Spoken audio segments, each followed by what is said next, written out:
पुंडलिक वरदे हरि विठ्ठल श्री ज्ञानदेव तुकाराम पंढरीनाथ भगवान की जय।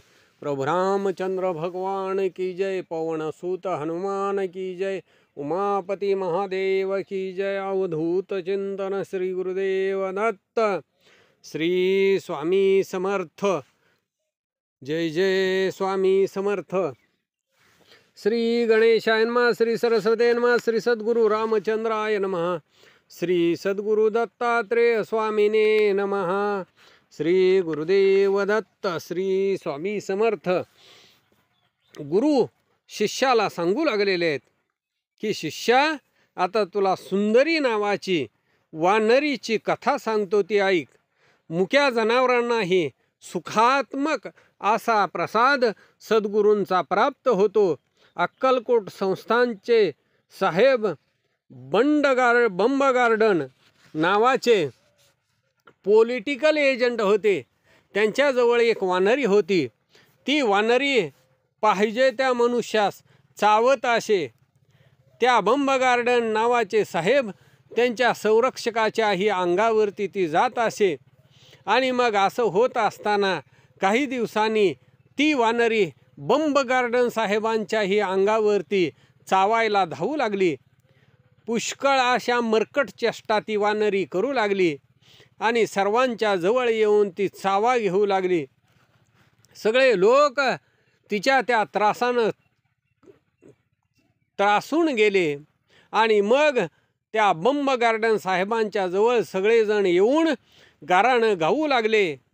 त्या वानरीचा फार त्रास होऊ लागला। मग बंबगार्डन साहेबांनाही तिचा राग आला आणि तिच्या प्राणघातासाठी बंबगार्डन साहेबांनी हुकूम केला की तुम्ही जावा आणि त्या वानरीला गोळ्या घालून ठार मारा। मग खंडोबाच्या देवळाच्या मागं वानरी होती।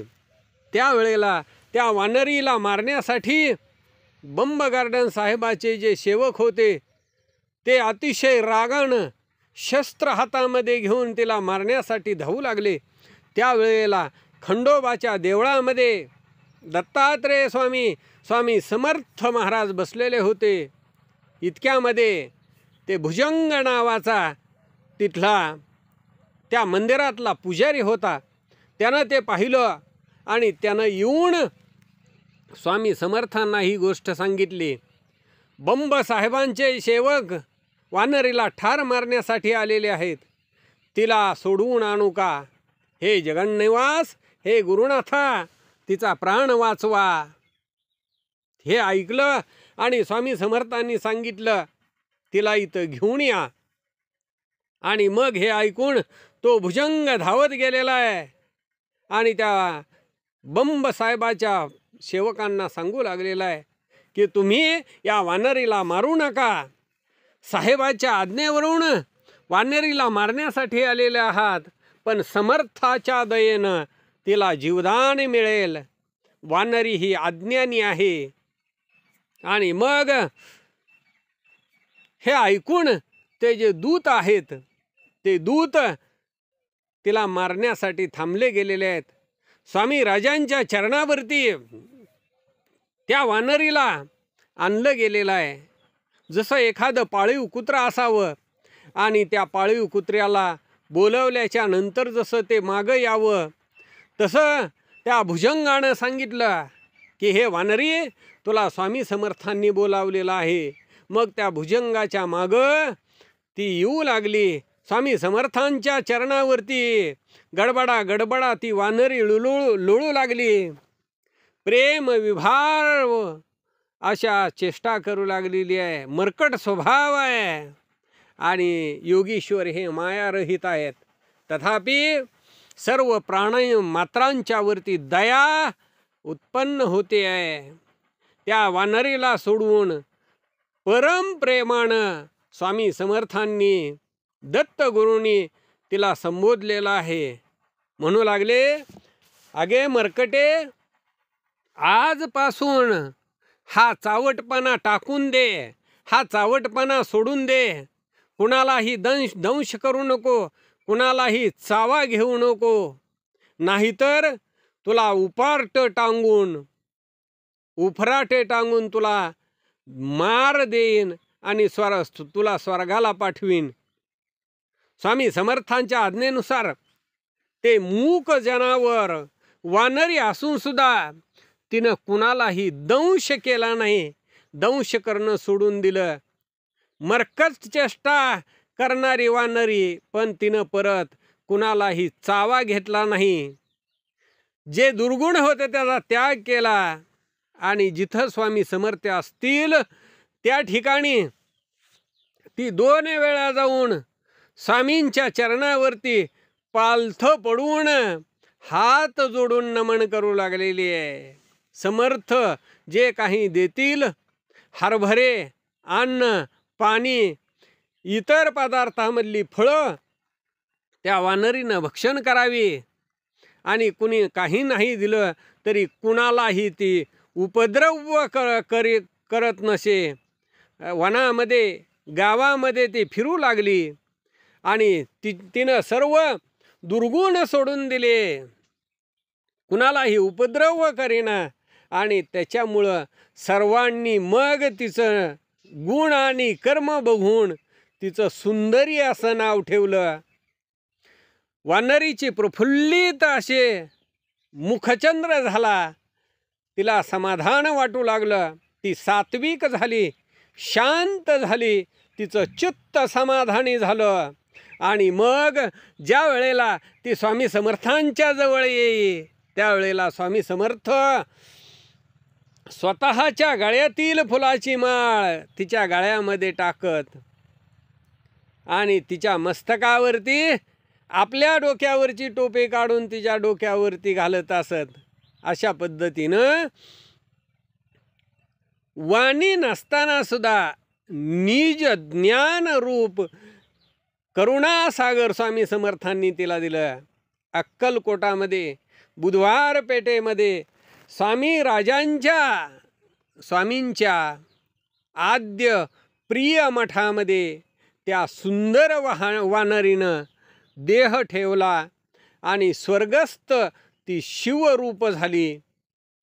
समारंभानं वाजत गाजत गुलाल बुक्का आणि रेवड्या उधळीत साखर वाटीत भजन करीत करीत अक्कलकोटे वासियांनी त्या मरकटीला पुरलं. समर्थांच्या घरची ती वानरी सुंदर प्रासादिक आणि पुण्यवान मोठी दत्तात्रेयच्या चरणी शेवटी ती लीन झाली, ज्ञान रूप झाली.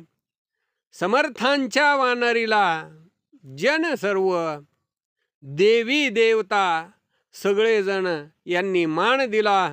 जसं श्रीरामचंद्रांचे आश्रित होऊन वानरगण मोक्षपदाला पोचले, अथवा गायी, वासरं, गोपाळ आणि गोपी या सहजपणानं श्रीकृष्ण स्वरूपामध्ये पावल्या. तिथले दगड, तिथली गवत, वृक्ष त्यांना कधीच गती नव्हती, पण श्रीकृष्णाच्या संगतीमुळं, श्रीकृष्णाच्या सानिध्यामुळं त्यांचा उद्धार झाला. तशाच न्यायानं दत्तात्रेय परमेश्वर स्वामी समर्थ पूर्ण ब्रह्मावतार सर्वांतर्यामी साक्षी निर्विकार असून जगाचा उद्धार करतात. ज्यांच्या पायाच्या स्पर्शानं अगाध अशा पशुपक्षादिकांचे प्रारब्ध हे उघडं असून सुद्धा जे धीपुरामध्ये म्हणजेच अक्कलकोटामध्ये परमात्मा शुद्ध आहे, तिथं बसून तो परमात्मा व्यापक असा बोध करतोय. त्या सद्गुरुनाथांच्या आज्ञेनुसार सुंदरीनं मरकट चेष्टा, विकार सगळा त्याग केला. साधू वर्तीने ती निरंतर तिनं वर्तन केलं आणि शेवटी समारंभपूर्वक असं समर्थांच्या पायी शरीर सोडलं. मोठ्या समारंभपूर्वक शेवटी सुंदरीला उत्तम गती प्राप्त झाली. इहपर सत्कीर्ती साधून वानरी परमार्थिक झाली. अशा पद्धतीनं त्या वानरीला मोक्ष प्राप्त झाला. बंब गार्डन साहेब यांच्या जवळच्या ती वानरी ही त्रास देणारी असताना सुद्धा, मरकट चेष्टा करणारे असताना स्वामी समर्थांनी तिच्यावरती दया केली, कृपा केली आणि तिला सद्गती प्राप्त करून दिली. सातारा जिल्ह्यातील रहिमतपूर येथील विश्वासराव उर्फ आप्पासाहेब माने यांच्या मुलीच्या लग्नाविषयी ते अतिशय चिंतातुर होते. मग चिंता करत असताना मुलीचं लग्न काही जमलं नाही.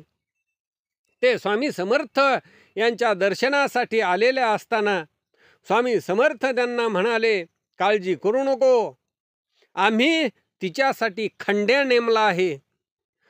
स्वामींच्या वाक्याचा अर्थबोध आप्पासाहेबांना त्यावेळी झाला जेव्हा त्यांच्या मुलीचे लग्न जमनाबाई चे बडोद्याचे श्रीमंत खंडेराव गायकवाड यांच्याबरोबर झाला.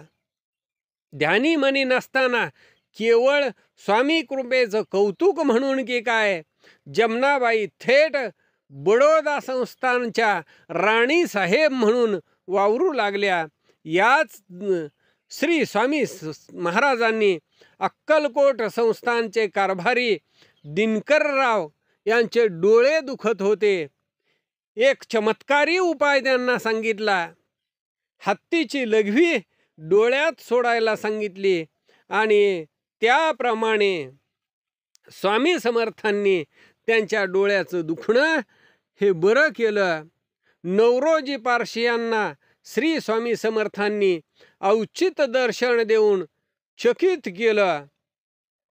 नवरोजी पारशी यांना बडोद्याच्या मल्हारराव गायकवाड यांच्याकडे स्वामी समर्थांना नेण्यासाठी काही लोकांना आमिष दाखवण्यात आलं. मात्र नवरोजी पारशे यांच्या पदरी कायमचं या कामी अपयश आलं.